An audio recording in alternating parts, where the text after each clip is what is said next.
across the world. These are the biggest songs in America. American Top 40. 5, 4, 3, 2, 1. American Top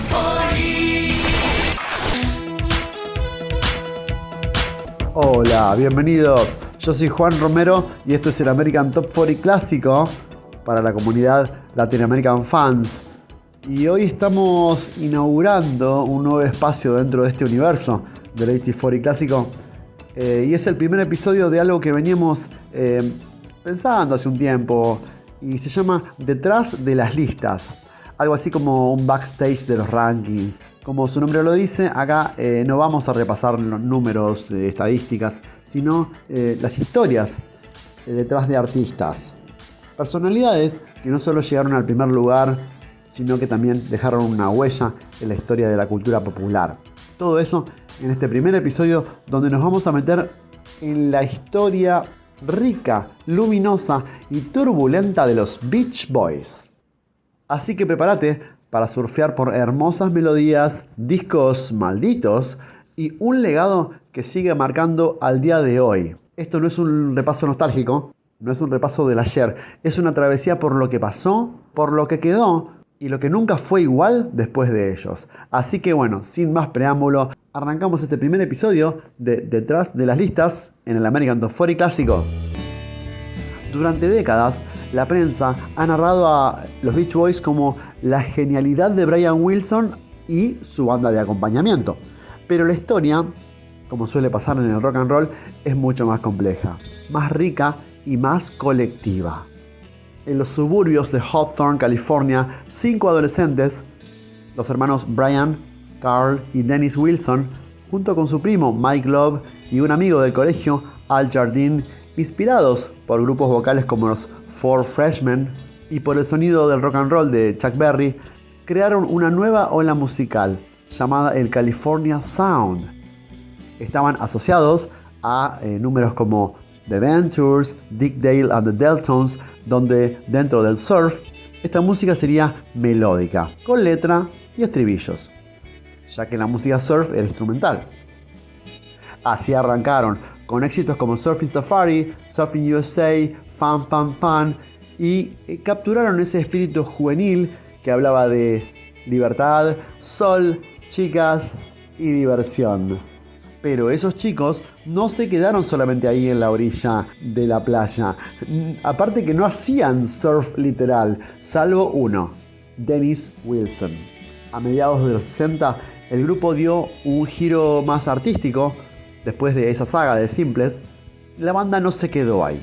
En el año 1965 editaron Today, un disco que marcó el inicio de una transformación artística, donde había melancolía, envuelta en dulces melodías y con una producción minuciosa que todos miraron con asombro. Luego de esa producción llegó el mítico Pet Sounds del año 66.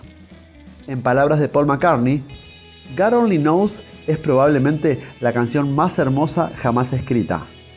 Y lo dijo más de una vez. Agrega, Pet Sounds me rompió las estructuras y fue la razón por la que yo quise grabar Sgt. Pepper. Pero, aparte de las estructuras que se rompen, las cosas también se rompen desde adentro. En 1967, mientras intentaban terminar de grabar el disco Smile, ahí fue cuando todo colapsó. Brian se apartó poco a poco. El disco que iba a cambiar el universo terminó siendo un rompecabezas inacabado y finalmente archivado por tensiones internas, LSD y esa presión de competir con los Beatles. Acto seguido, todo cambió. Llegaron los hippies de Haight-Ashbury. El sol de California se volvió una sombra de guerra por Vietnam, paranoia, derechos civiles. Los Beach Boys quedaron fuera de onda, pero lo que nadie esperaba era que esa influencia empezara a brotar como hierba en lugares muy extraños años después.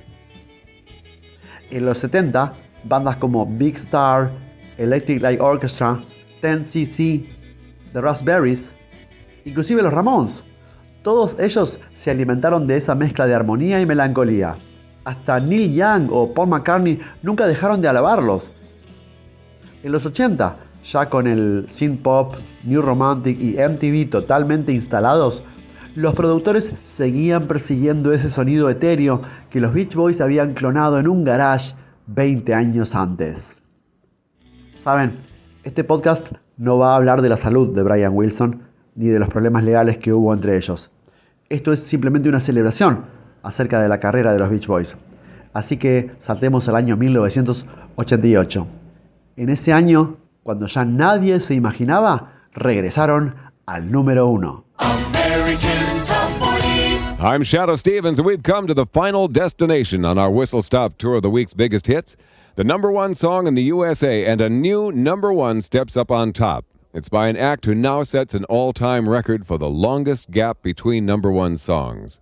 Well, this week, Bill's big break between number ones is surpassed by a group who may just be the ultimate California band. The last time they hit number one was almost 22 years ago.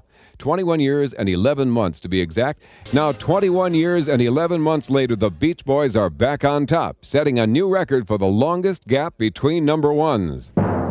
The most popular song in America is by the Beach Boys, Kokomo. Era Kokomo, el último número 1 de los Beach Boys. 22 años después de su último número 1, Good Vibrations, llega Kokomo. Sin Brian Wilson ya, los Beach Boys estaban de vuelta.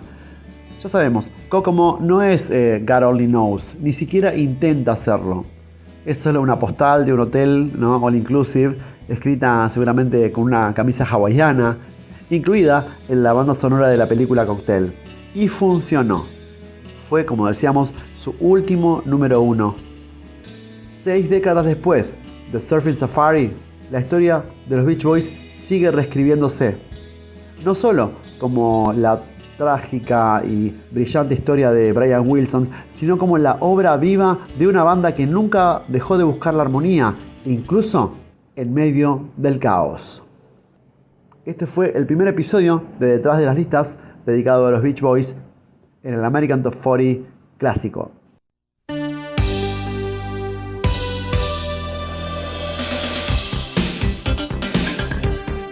Y así llegamos al final de este primer episodio de Detrás de las Listas, este backstage de los rankings, una nueva forma de explorar música que marcó una época más allá de las cifras, las estadísticas y los charts. Si te gustó este recorrido por la historia de la cultura popular, te invito a unirte a nuestra comunidad. Dejamos los links en la descripción, aquí en el 84 Latin American Fans, y allí compartimos mucho contenido exclusivo.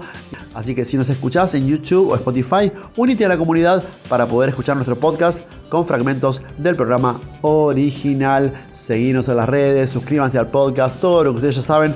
Y no duden en enviarnos preguntas, consultas, comentarios, sugerencias. Queremos que este espacio sea tan suyo como nuestro. Gracias por estar aquí, por compartir esta pasión, por mantener viva la magia de la música popular que nos une aquí en el 8040 Clásico. Nos escuchamos muy pronto. Mi nombre es Juan Romero y hasta la próxima. Les digo gracias por escuchar.